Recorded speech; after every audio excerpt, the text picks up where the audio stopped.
بسم اللہ الرحمن الرحیم۔ حاضرین و ناظرین، حضرت عثمان غنی کی شہادت کے حوالے سے ہم اپنا فرض ادا کرنے کے لیے آپ کی فضیلت میں کچھ اپنی گزارشات پیش کرنا چاہتے ہیں تاکہ ہمارا نام بھی حضرت عثمان غنی رضی اللہ تعالیٰ عنہ کے فضائل بیان کرنے والوں کی لسٹ میں لکھ دیا جائے۔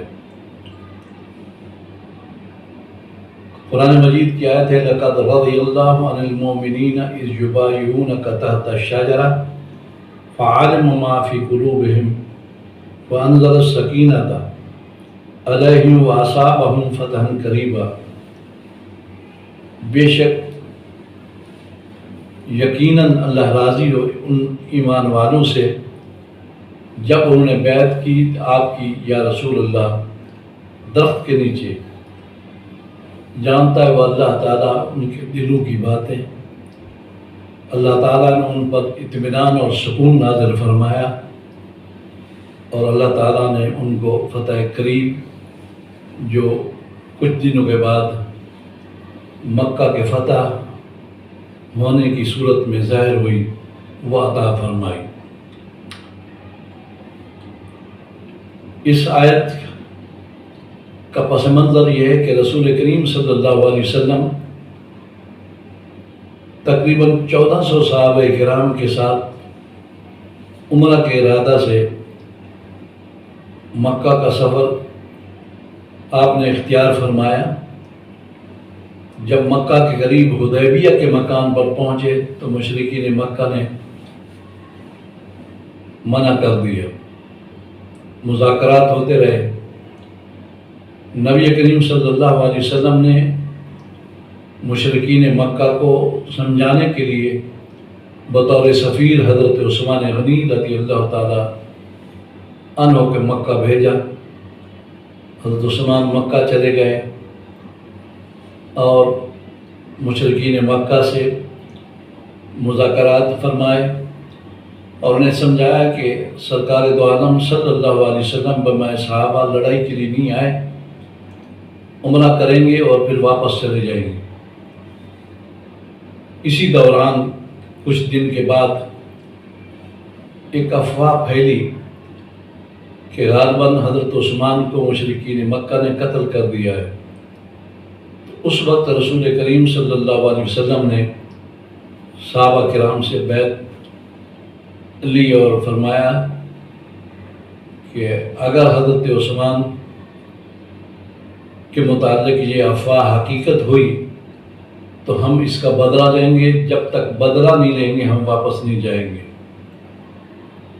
آپ ایک درخت کے نیچے بیٹھے ہوئے تھے، آپ نے صحابہ کرام سے بیعت لی اور جب سارے صحابہ کرام بیعت کر چکے، حضرت عثمان غنی اس بیعت میں نہیں تھے، تو آپ نے اپنا دایاں ہاتھ بائیں ہاتھ میں دیا۔ ایک روایت میں یہ ہے کہ حضور اکرم صلی اللہ علیہ وسلم نے اپنے دائیں ہاتھ کو یہ فرمایا کہ یہ عثمان کا ہاتھ ہے۔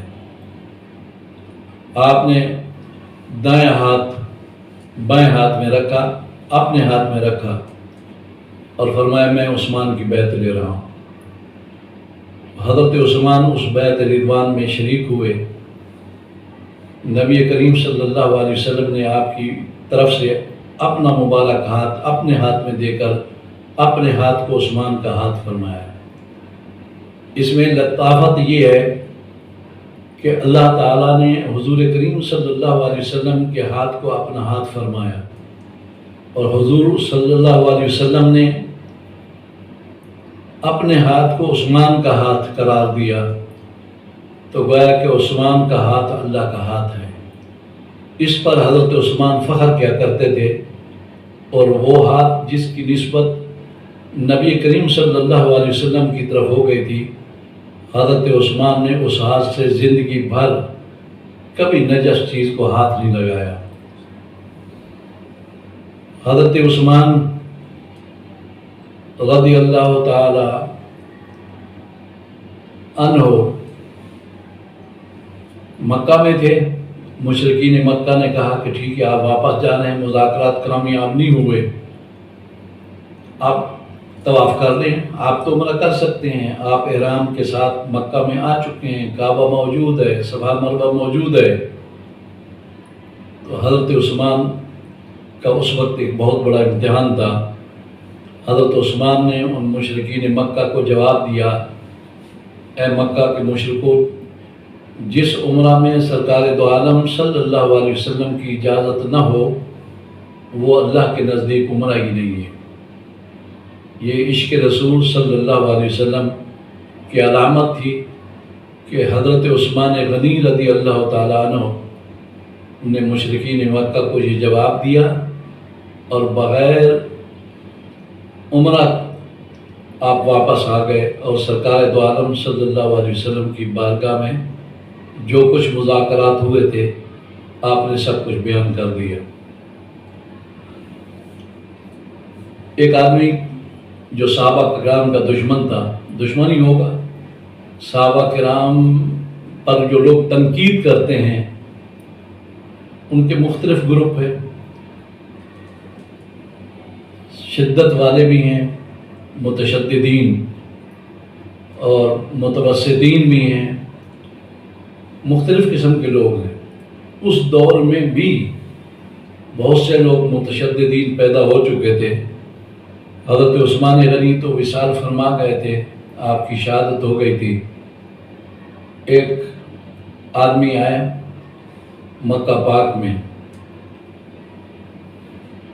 لوگوں کا ایک اجتماع، اسے نظر آیا کہ ایک شیخ بیٹھے ہوئے ہیں، معمرہ انسان بیٹھے ہوئے ہیں اور اس کے ارد گرد لوگ جمع ہیں۔ اس نے پوچھا یہ شخص کون ہے؟ یہ مشکاہ شریف کی حدیث پاک ہے۔ لوگوں نے کہا کہ یہ حضرت عبداللہ بن عمر بیٹھے ہوئے ہیں۔ اب حضرت عبداللہ بن عمر کے قریب ہو گیا وہ شخص اور کہنے لگا کہ میں آپ سے کچھ باتیں پوچھنا چاہتا ہوں، آپ مجھے بتائیں گے؟ آپ نے فرمایا پوچھیں۔ سب سے پہلا سوال اس نے یہ کیا کہ غزوہ احد کے اندر حضرت عثمان غنی رضی اللہ تعالیٰ عنہ حضور کریم صلی اللہ علیہ وسلم کو چھوڑ گئے تھے جب شدت کی لڑائی شروع ہو گئی تھی؟ تو حضرت عبداللہ نے کہا نعم، چھوڑ گئے تھے۔ دوسرا اعتراض یہ کیا اس نے کہ بدر کی جنگ کے اندر حضرت عثمان بن عفان غائب تھے، شریک نہیں ہوئے تھے؟ حضرت عبداللہ بن عمر نے کہا نعم، جی بالکل ٹھیک ہے۔ پھر اس نے کہا کہ بیعت رضوان میں، یہ جو آیت ہے اس سے جو بیعت مراد ہے اس کو کہتے ہیں بیعت رضوان۔ بیعت رضوان میں حضرت عثمان شریک نہیں تھے؟ انہوں نے کہا ہاں شریک نہیں تھے، نعم۔ وہ خوش ہو گیا، جس نے تنقید کی اس نے کہا بس میں یہی چاہتا تھا۔ حضرت عبداللہ بن عمر نے کہا کہ بیٹھو، بات سنو، غزوہ احد میں صرف عثمان نہیں، بہت سے صحابہ کرام شدت کے وقت حضور کریم صلی اللہ علیہ وسلم کو چھوڑ کے گئے تھے، اور خود قرآن مجید میں ہے، اللہ تعالیٰ فرماتا ہے ہم نے سب کو معاف کر دیا۔ تو اللہ تعالیٰ نے عثمان کو معاف کر دیا، تجھے تنقید کرنے کا کس نے حق دیا؟ غزوہ بدر میں حضرت عثمان شریک نہیں تھے، اس کی وجہ یہ تھی کہ حضور اکرم صلی اللہ علیہ وسلم کی بیٹی صاحبزادی حضرت رقیہ سخت بیمار تھی، جو کہ حضرت عثمان کی بیوی اور زوجہ محترمہ تھی۔ تو حضور کریم صلی اللہ علیہ وسلم نے حضرت عثمان سے فرمایا کہ عثمان تم اپنی بیوی کی عیالداری کرو، یہاں رہو، اور تمہیں میری اطاعت کی وجہ سے، میرے اذن کی وجہ سے بدری صحابہ کا ثواب بھی ملے گا، تمہیں غنیمت بھی ملے گی۔ چنانچہ ایسا ہوا کہ حضور کریم صلی اللہ علیہ وسلم نے واپسی پر حضرت عثمان غنی کو بدری صحابہ شمار کیا اور غنیمت کا حصہ بھی آپ کو عطا کیا۔ اس شخص کو حضرت عبداللہ بن عمر نے جواب دیا، حضرت عثمان بیت رضوان میں نہیں تھے، اس لیے کہ حضور کی خود اجازت تھی۔ اگر حضور اکرم صلی اللہ علیہ وسلم کی اجازت ہو تو اس میں کوئی حرج نہیں ہوتا۔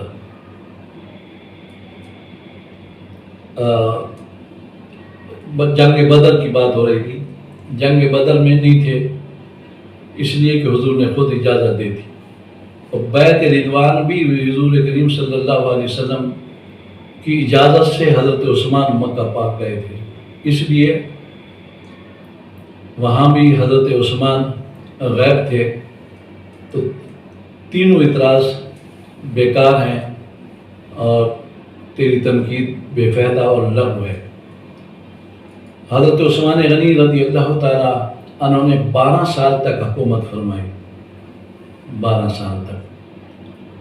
آخری سالوں کے اندر حضرت عثمان غنی رضی اللہ تعالیٰ عنہ کی حکومت کے اندر بہت سے مخالف لوگ پیدا ہو گئے تھے، اور پھر مخالفت اتنی بڑھ گئی کہ ایک بغاوت کی صورت پیدا ہو گئی، اور اس بغاوت کی صورت میں بصرہ سے، کوفہ سے، مصر سے باغی لوگ آئے یا بلوائی لوگ آئے، انہوں نے حضرت عثمان غنی کا محاصرہ کیا، اور 40 دن تک حضرت عثمان بھوکے اور پیاسے رہے، اور 40 دن کے بعد حضرت عثمان کو شہید کر دیا گیا، بڑی بے دردی سے شہید کیا گیا۔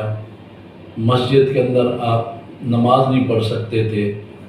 حضرت عثمان نے بالا خانے سے اٹھ کر کے آپ نے ان لوگوں سے کہا کہ لوگوں، تمہیں معلوم ہے کہ بیر روما میں نے خریدا تھا، آج اس کنویں سے میٹھا پانی مجھے نہیں دیا جا رہا، میں کڑوا پانی پی رہا ہوں۔